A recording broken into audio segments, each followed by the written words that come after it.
हमारी आज की वीडियो का टॉपिक है ब्राह्मण को सर्वाधिक महत्व क्यों। तो आइए इस पर बातचीत करते हैं। हमारे धर्म शास्त्रों में ब्राह्मण को सर्वोच्च स्थिति प्रदान की गई है।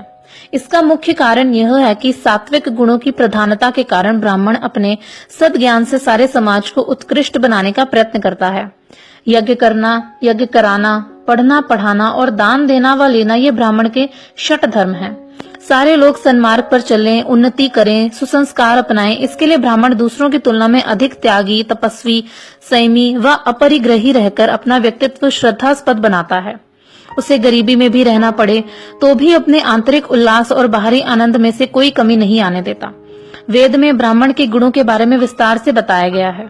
यजुर्वेद में कहा गया है, ब्राह्मणोऽस्य मुखमासीत्, अर्थात ब्राह्मण ब्रह्मा के मुख के समान होता है। उत्तम ज्ञान को प्राप्त करके मुखवाणी के द्वारा उसका प्रचार करता है। दूसरी विशेषता यह है कि मुख में जो कुछ डाला है उसे वह अपने पास न रखकर आगे बढ़ा देता है। मुख की एक विशेषता और है कि कठिन से कठिन सर्दी में भी वह नंगा ही रहता है, इसलिए यह शरीर में सबसे बड़ा तपस्वी हिस्सा है। शास्त्र ने ब्राह्मण के गुणों और उसकी भूमिका को और अच्छे तरीके से स्पष्ट किया है। देवाधीनम जगत सर्वम मंत्राधीनश्च देवता ते मंत्रा विप्रम जानन्ति तस्मात् ब्राह्मण देवताः, अर्थात यह सारा जगत अनेक देवों के अधीन है, देवता मंत्रों के अधीन है। उन मंत्रों के प्रयोग, उच्चारण व रहस्य विप्र अच्छी तरह से जानते हैं, अतः ब्राह्मण स्वयं देवता तुल्य होते हैं। वेद व्यास ने कहा है, चतुष्पदाम गौः प्रवरा लोहानाम कांचनम वरम शब्दानाम प्रवरो मंत्रो ब्राह्मणो द्विपदाम वरः, अर्थात चौपायों में गौ उत्तम है, धातुओं में सोना उत्तम है, शब्दों में वेद मंत्र उत्तम है और दो पायों में ब्राह्मण उत्तम है। इसी ग्रंथ के श्लोक में कहा गया है कि ब्राह्मण जन्म से पृथ्वी का स्वामी होता है और प्राणी मात्र के धर्म कोश की रक्षा करने में समर्थ होता है।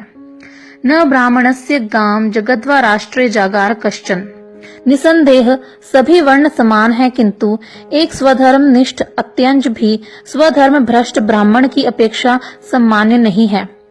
इसका कारण यह है कि हमारे शरीर के सभी अंग महत्वपूर्ण होते हुए भी समान नहीं है। हाथ पैर आदि कट जाने पर लूला लंगड़ा व्यक्ति जीवित रह सकता है, किंतु मस्तक कट जाने पर मनुष्य क्षण भर के लिए भी जीवित नहीं रह सकता। अतः हाथ पैर आदि अंग शास्त्रीय परिभाषा में अध्रुव तथा मस्तक ध्रुव कहलाता है। ठीक उसी प्रकार ब्राह्मण रूपी मस्तक के कट जाने पर शरीर रूपी समाज की मानसिक, आध्यात्मिक, धार्मिक और नैतिक मृत्यु अवश्य ही हो जाएगी। अच्छे नेता के अभाव में बड़ी से बड़ी सेना भी परास्त हो जाती है तथा एक अच्छे सेनापति के नेतृत्व में छोटी व बिखरी सेना भी विजयी हो जाती है। ब्राह्मण चूंकि समाज के मस्तिष्क हैं, ज्ञान के आधार व भंडार हैं, अपने आचरण, कर्म व त्याग से श्रेष्ठ होते हैं, इसीलिए इन्हें समाज में सर्वाधिक महत्व प्राप्त है। जहाँ ब्राह्मण का तिरस्कार होता है वहां से सुख शांति चली जाती है। धर्म ग्रंथों में यह भी कहा गया है कि जहाँ ब्रह्मवेताओं का अपमान होता है वहाँ कोई तेजस्वी तथा वीर नहीं होता, वह राष्ट्र नष्ट हो जाता है। ध्यान रखें, ब्राह्मण शब्द यहाँ जाति विशेष के अर्थ में नहीं, मन की अवस्था विशेष वाले व्यक्तियों के अर्थ में प्रयोग किया गया है। ब्रह्मवैतरण पुराण के अध्याय 85 में ब्राह्मण का महत्व बताते हुए कहा गया है कि जैसे नदियों में गंगा, तीर्थों में पुष्कर, पुरियों में काशी, ज्ञानियों में शंकर, शास्त्रों में वेद, वृक्षों में पीपल, तपस्याओं में मेरी यानी विष्णु भगवान की पूजा तथा व्रतों में उपवास सर्वश्रेष्ठ है, उसी तरह समस्त जातियों में ब्राह्मण श्रेष्ठ होता है। समस्त पुण्य, तीर्थ और व्रत ब्राह्मण के चरणों में निवास करते हैं। ब्राह्मण की चरण रज शुद्ध तथा पाप और रोग का विनाश करने वाली होती है। तो ये थी हमारी आज की जानकारी। उम्मीद करते हैं आपको बहुत पसंद आई होगी। ऐसी ही और जानकारी प्राप्त करने के लिए प्लीज हमारे चैनल को सब्सक्राइब करें और अपने सुझाव कमेंट बॉक्स में भेजें। धन्यवाद।